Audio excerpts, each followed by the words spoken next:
오늘 본문 말씀은 사무엘상 10장 9절부터 13장 5절까지 말씀입니다.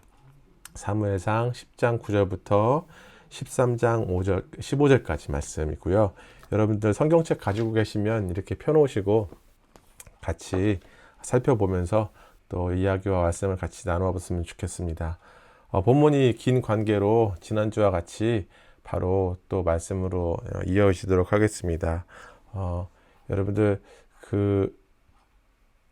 제가 지난번에도 여쭤봤었는데 예배 참여하시기 전에 본문을 충분히 읽고 오시는지 궁금하거든요. 거기서 한 번씩 시간 내셔서 교재 답다시느라고 또 이렇게 이제 준비하시기도 하지만 한 번은 쭉 전체적으로 내용을 읽어보시고 오시면 또 예배와 소그룹 나눔에 많은 도움이 되리라 믿습니다. 지난주에 이제 우리가 이스라엘 백성들이 왕을 세워줄 것을 사무엘에게 요청했었던 장면들을 우리가 살펴보았죠. 그들의 그러한 요청에 하나님께서는 그들이 하나님을 버린 이유에서 왕을 세우려 한다라고 말씀하십니다. 사실 여러분, 우상을 섬기겠다는 것도 아니고 그저 다른 나라들과 같이 왕정 체제를 통해서 이전보다 체계적이고 강력한 나라를 세우겠다는 것을 하나님께서는 왜 그렇게 민감하게 하나님을 거부했었던 것이다 라고 이게 극단적인 선언을 하셨을까, 그런 이야기를 나눴었죠.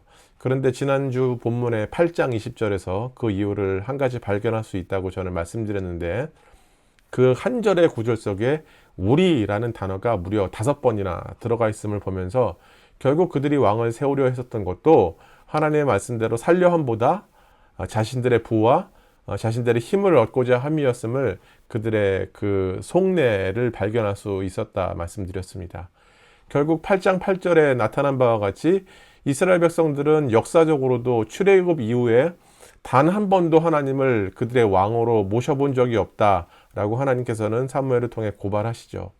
특히 세번역 성경에서 이 8장 8절의 말씀을 좀 더 와닿는 표현으로 설명하는데 어떻게 하냐면, 하는 일마다 그렇게 하여 나를 버리고, 이스라엘 백성들이 하는 일마다 그렇게 해서 하나님을 버렸다라는 표현을 사용하므로 나를 위한 것이면, 내 것을 위한 것이면, 내 이익을 위한 것이면 가나안 사람들이 섬기던 우상도 그들의 하나님이 될 수 있었음을 하나님께서는 그 짧은 구절을 통해 사무엘의 입을 통하여 온 이스라엘 백성들에게 경고하셨습니다.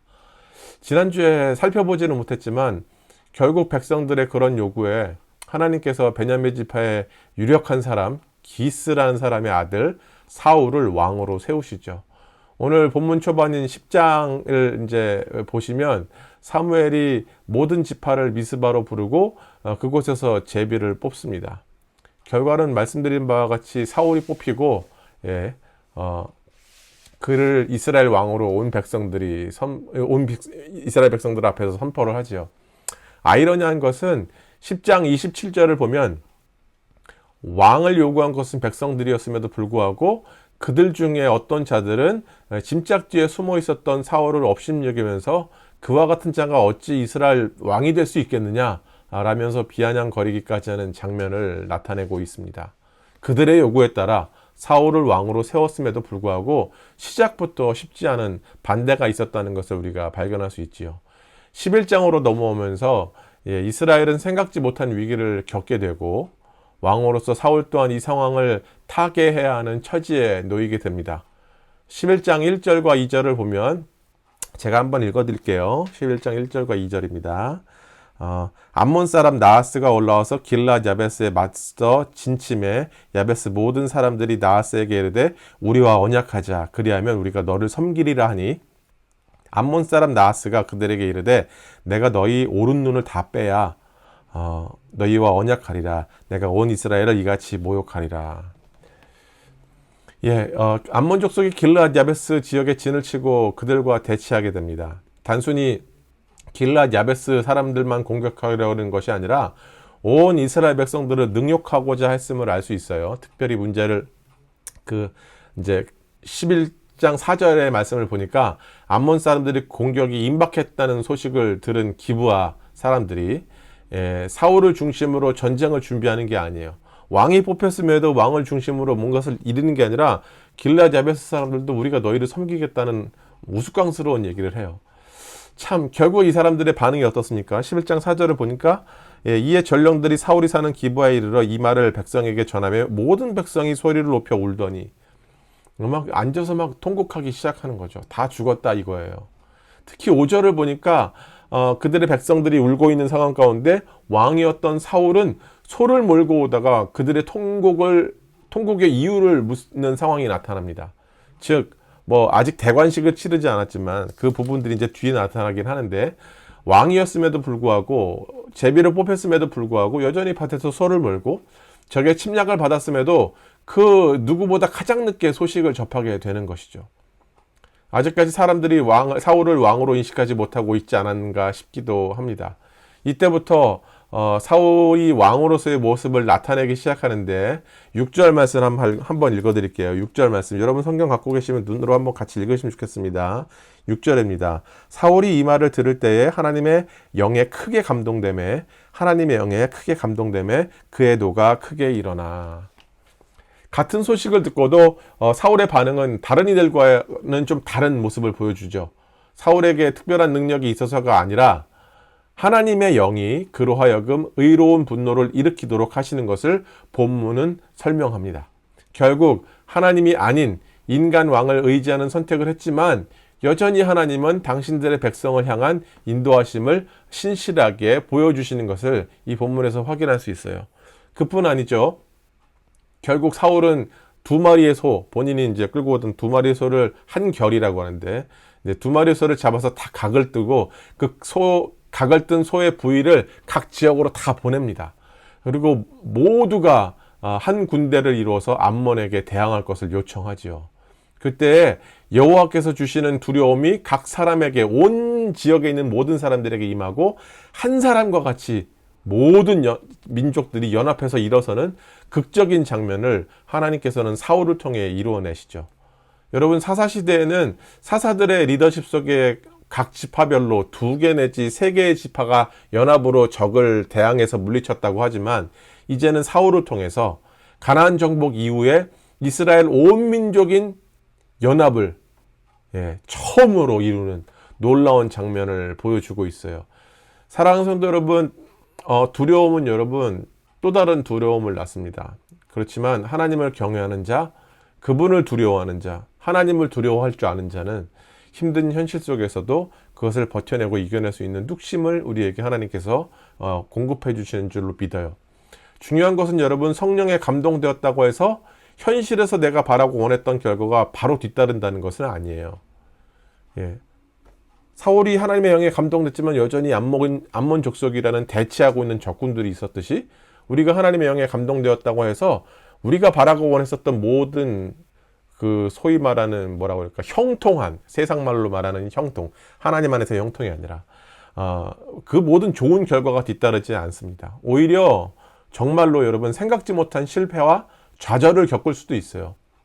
그런데 분명한 것은 그 위기와 아픔이 우리로 영적인 맷집을 더하고 내가 가진 인간적인 계획과 바람들을 내려놓아야 하고, 또 내 원함이 비록 이루어지지 않고 내가 고난을 더 깊이 겪게 되어도 나로 견디게 하시고 이기게 하시는 하나님을 발견하게 되는 더 깊은 신앙의 태도로 바뀌어 가게 된다는 것을 우리가 알 수 있습니다.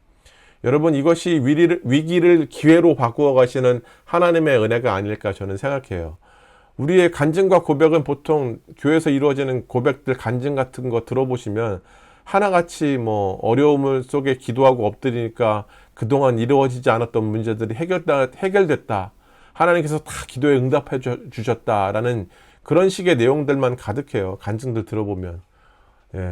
안타깝죠. 점쟁이한테 가서 점 보고 굿했더니 결국에 문제가 해결됐다는 것과 기도했더니 엎드렸더니 하나님 들어주셨다. 내가 바라고 소망했었던 기도의 응답이 다 되었다. 뭐가 다릅니까? 그러나 여러분, 실제로 그렇게 기도했음에도 불구하고 여전히 고난 속에 해결되지 않는 문제들을 가지고 계시는 분들이 우리 주변에 많아요. 그런 간증을 하시는 분들은 몇 분 안 되시고 오히려 여전히 산재한 문제들과 더 힘든 현실들을 마주하시는 분들이 더 많이 있습니다. 기도했음에도 해결되지 않는 결과를 마주한 분들이 많이 있어요. 정작 여러분, 나눠야 할 신앙의 간증들은 해결되지 않은 문제 가운데서도 여전히 나로 견딜 힘을 주시는 그 하나님 때문에 감사하고, 이것이 위기를 기회로 바꾸시는 하나님의 은혜라는 것을 서로 공유하는 것이 서로에게 더 큰 신앙과 힘의 은혜의 나눔이 아닐까 저는 싶습니다. 에제르 예배 소그룹이 그런 모습이 되었으면 좋겠어요. 여전히 다 힘들고 여전히 힘든 상황 속에서도 그것을 붙잡고 이겨내려고 계속까지 버텨내고 있는 서로의 모습 속에서 하나님께서 동일하게 나에게 저분을 통해서 동일한 말씀과 나에게 힘을 주시려는구나 라는 소그룹의 나눔들이 우리 서로를 세워가는 공동체의 놀라운 역할로 작용되어지기를 저는 소망합니다. 여러분, 결국 이어지는 본문 속에서 사울을 중심으로 한 이스라엘은 암몬을 상대로 승리를 거둬요. 잘 아시다시피 승리를 거둡니다. 사울을 향한 백성들의 뜨거운 지지가 막 생겨나기 시작해요. 비록 자신들을 위한 왕을 세웠지만 하나님께서 사울을 이스라엘의 강력한 리더로 세워가시는 일에 친히 개입하고 계시고 일하고 계심을 우리가 본문을 통해 확인할 수 있죠. 여기서 여러분, 사무엘의 중요한 선언이 나타나요. 14절과 15절 한번 읽어드릴게요. 11장 14절과 15절이 말씀입니다. 사무엘이 백성에게 이르되, 오라, 우리가 길갈로 가서 나라를 새롭게 하자. 모든 백성이 길갈로 가서 거기서 여호와 앞에서 사울을 왕으로 삼고 길갈에서 여호와 앞에 화목제를 드리고 사울과 이스라엘 모든 사람이 거기서 크게 기뻐하니라. 아멘.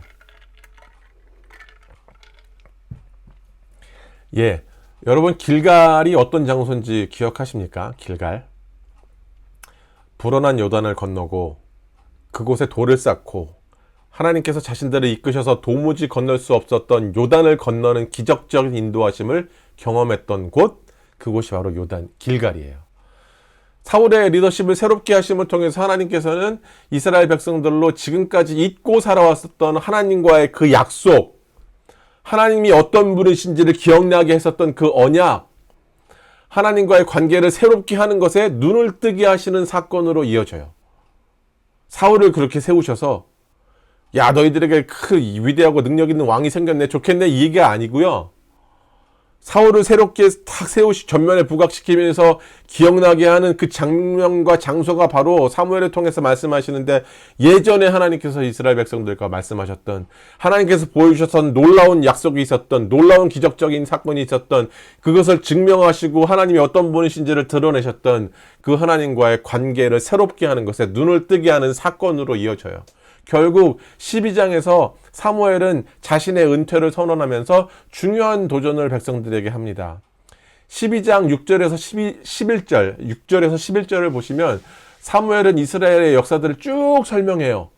하나님께서 과연 이스라엘에게 어떤 분이셨는지, 하나님께서 그들을 어떻게 인도해 오셨는지를 쫙 설명합니다. 때때마다 하나님께서는 사람들을 세우시고 중요한 리더들을 세우셔서 하나님께서 그 백성들을 통치하고 계셨음을 보이셨고, 때론 등을 돌렸던 백성들을 대적들의 손에 넘기셨으나 여전히 그들을 구하셨던 신실함을 보이셨던 분이심을 사울은 역사를 통해서 쭉 설명해주고 깨닫게 해줘요.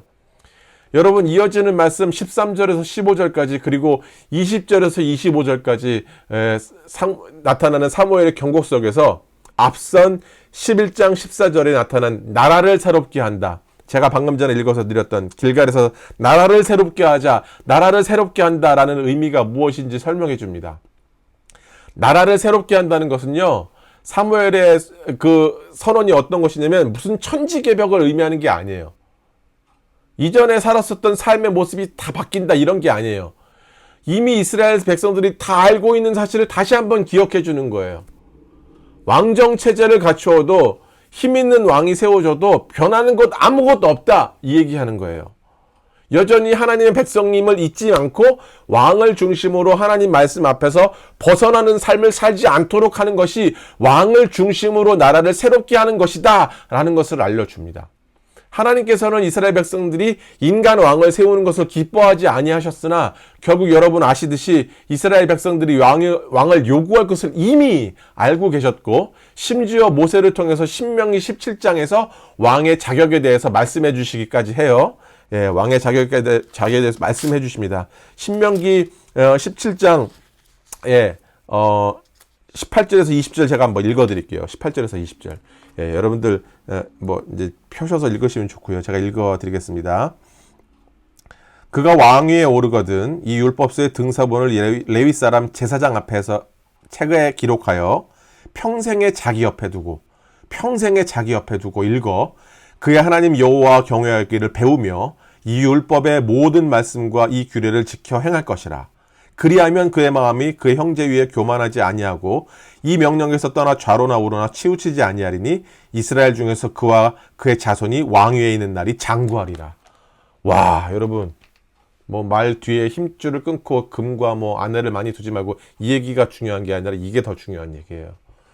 율법의 등사본을 책에 기록해가지고 항상 옆에 두고 그것을 옆에 두고서 읽어서 하나님 경외하기를 배워야 된다고 말씀해요. 왕의 역할이 그거예요. 자기 힘으로 자기 권력으로 다스리고 자기 마음대로 다스리는 게 아니라 하나님 말씀이 어떤 것인지 매뉴얼을 보고 그 매뉴얼대로 따라가라는 말씀을 하셨어요. 이미 신명기 17장에서. 중요한 것은 여러분 왕을 세워도 하나님을 경외하고 그의 말씀에서 떠나지 않을 때 심지어 그 왕권을 영원히 보존하실 것이다 라는 약속을 해주십니다. 즉 왕을 세우든 아니든 하나님과의 올바른 관계에 그들의 모든 것이 달려있다라는 것을 신명기 17장과 오늘 사무엘의 선언에서 우리에게 알려주고 그 당시 이스라엘 백성들에게 선언했던 거예요. 여러분께서는 여러분 하나님과의 올바른 관계를 어떻게 세워가십니까? 어떻게 세워가세요? 하나님과의 관계 세워가는 거 별로 관심 없으세요? 그냥 어떻게 생각하십니까? 성경은 여러분 처음부터 끝까지 한 주제로 이어지는데 그건 하나님과의 관계를 얘기해요. 이 얘기 제가 많이 했었는데 우리의 신앙은 예수 그리스도를 영접하는 것으로 끝나지 않아요. 끝나지 않아요. 그간 우리가 외웠었던 로마서 8장 3, 4절 보시면 이렇게 얘기하죠. 율법이 육신으로 말미암아 연약하여 할 수 없는 그것을 하나님은 하시나니 곧 자기 아들을 죄 있는 육신의 모양으로 보내어 육신의 죄를 정하사 육신을 따르지 않고 그의 영을 따라 행하는 우리에게 율법의 요구가 이루어지게 하려 하심이다. 율법의 요구가 이루어지게 하려 하심. 어떻게? 그의 영을 따라 살 때. 우리의 본성으로는 하나님 말씀을 지켜낼 수 없기 때문에 성령의 인도하심 가운데 성경이 요구하시는 하나님의 명령을 이뤄낼 수 있도록 우리를 인도하신다라고 로마서 8장은 분명히 얘기해요. 즉 말씀을 지켜 행하는 새로운 삶을 살아감으로 하나님과의 새로운 관계를 세워가는 것, 그것이 신앙생활이요 믿음을 지켜내는 삶이라는 거예요. 그것이 고린도 후서에서 말하는 새로운 피조물로 이 땅을 살아가는 것. 말씀대로 살아가는 거예요. 말씀대로 살아가는 거. 쉽게 말씀드리면. 사무엘이 지금 말하고 있는 것이 정확히 그 요구예요. 특히 12장 21절 보면 제가 읽어드릴게요. 돌아서서 유익하게도 못하며 구원하지도 못하게 하는 헛된 것을 따르지 말라. 그것들은 헛되니라. 사무엘 시대나 지금이나 하나님께서는 우리 모두에게 동일한 요구하고 계신 거예요. 다른 거에 눈 돌리지 말고 생명력 있고 힘 있는 내 말씀을 따라 하나님 계속 얘기하세요. 그제나 예전이나 지금이나 정말로 아무것도 헛된 것 따르지 말라.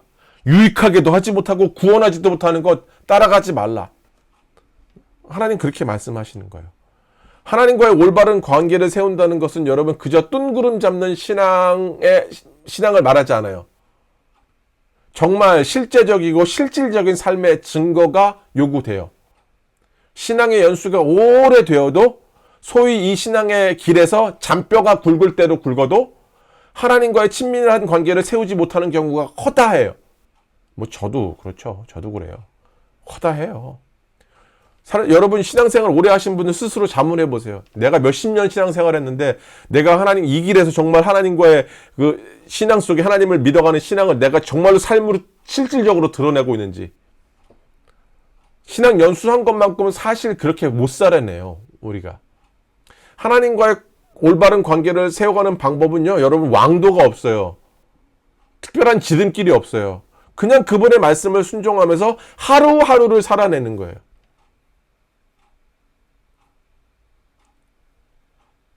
제가 어저께 제 친한 친구 후배 목사 페이스북을 보다 보니까 자기가 목사 안수 받으면서 원대한 꿈을 갖고 있었던 것이 지금도 참 창피스럽다 이렇게 얘기하더라고요. 하루하루를 살아내지 못하는 상황에서 원대한 꿈은 필요 없다는 거예요. 오늘을 내가 교회로 사는 것이 더 중요한 거예요. 오늘을 내가 교회로 살아낼 때 그것이 오늘 하나님과의 관계를 매일같이 그분의 말씀 앞에서 그 말씀을 묵상하고 들려진 그 말씀을 순종하러 이어가는 것, 그것이 하나님과의 올바른 관계를 세워가는 것이고, 그런 삶을 통해서 우리 가정을 회복시키고 공동체를 회복시키는 일에 우리를 사용하실 것이라는 거예요. 그런데 여러분, 그 말씀을 순종하려고 하면 우리의 인간적인 본성, 다듬어지지 않은 인격, 우리 마음에 가득한 안목의 정욕, 이생의 자랑들을 버려야 돼요. 쉽지 않아요. 너무 어려워요. 그러나 순종하려고 하기 시작할 때 어렵지만 그리스도의 성품이 조금씩 나타나고 그것으로 다른 이와의 관계가 회복되고 가정이 바로 세워지고 내 삶이 점점 변해감으로 성령님에 의해 다스림받고 보호받는 삶의 실질적인 증거들이 나타나게 될 거예요. 여러분, 그게 하나님과의 관계를 세워가는 거예요. 주어진 하나님의 말씀을 따라 사는 것, 하나님과의 건강한 관계를 맺고 살아가는 것, 그것을 주님은 우리에게 요구하십니다. 그런데 착각하지 말아야 될 것은 우리가 그분과의 말씀에 순종한다고 그분과의 건강한 관계를 맺는다고 해서 하나님이 이득을 얻으시는 것은 하나도 없어요. 그 모든 것들은 다 우리를 위한 거예요. 여러분, 오늘 본문에서 들려지는 이 사무엘의 12장의 이 엄중한 경고를 가장 앞에서 들은 사람이 누굴까요? 아마 사울이었을 거예요.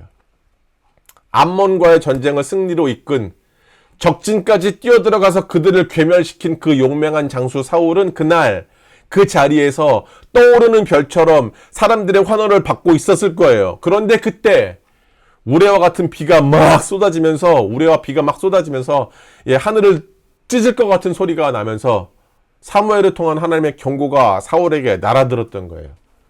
비수처럼 가슴을 후벼파는 불편한 경고의 메시지가 들렸지만 그것이 다 누구를 위한 것이었습니까? 먼저는 사울과 이스라엘 백성들에게 주시는 말씀이었어요.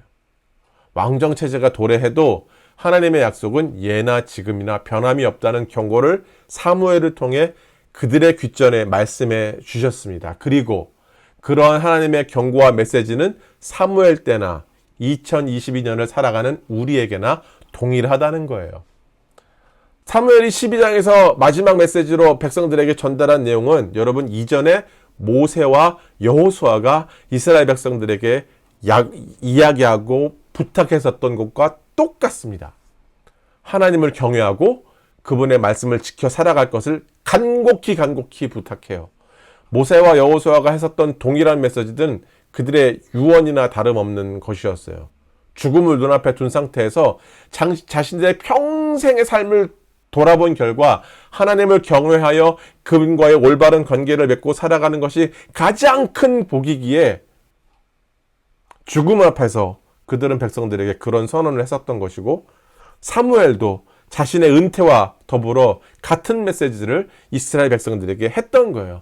평생을 그런 삶을 살아왔죠, 사무엘은. 자기가 이제 역사의 전면에서 빠져나가는 그 순간에도 백성들에게 동일한 부탁을 하고 마무리합니다. 사랑하는 에제르 예배자 여러분, 이스라엘 백성들은 새로운 시대를 맞이하게 되었어요. 그러나 새로운 시대가 되었다고 그들이 살아야 하는 삶이 변했다고 성경은 말하지 않습니다. 지금도 여전해요. 하나님의 백성으로 그분의 말씀에 순종해서 하나님과의 건강한 관계를 맺는 것이 우리에게 동일하게 요청되고 있다는 거예요.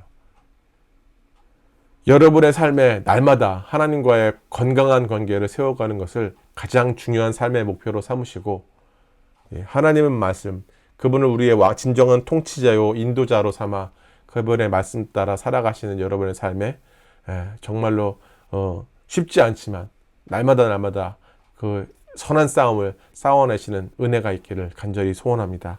13장 말씀은 오늘 제가 나누지 못했는데요. 길어서 다음 주에 말씀 함께 나누도록 하겠습니다. 다음 주가 제목이 사울이 버림받다라는 제목이에요. 그 제목과 더불어서 13장 말씀은 다음 주에 나누도록 하겠습니다. 여러분, 오늘 나누었던 말씀을 잘 마음에 새기시고 저를 비롯한 우리 모두가 주의 말씀대로 살아가는 일에 게을리하지 아니하고 오늘도 하나님과의 관계를 거룩하고 건강하게 세워가는 일에 모두 최선을 다했으면 좋겠습니다. 기도하겠습니다.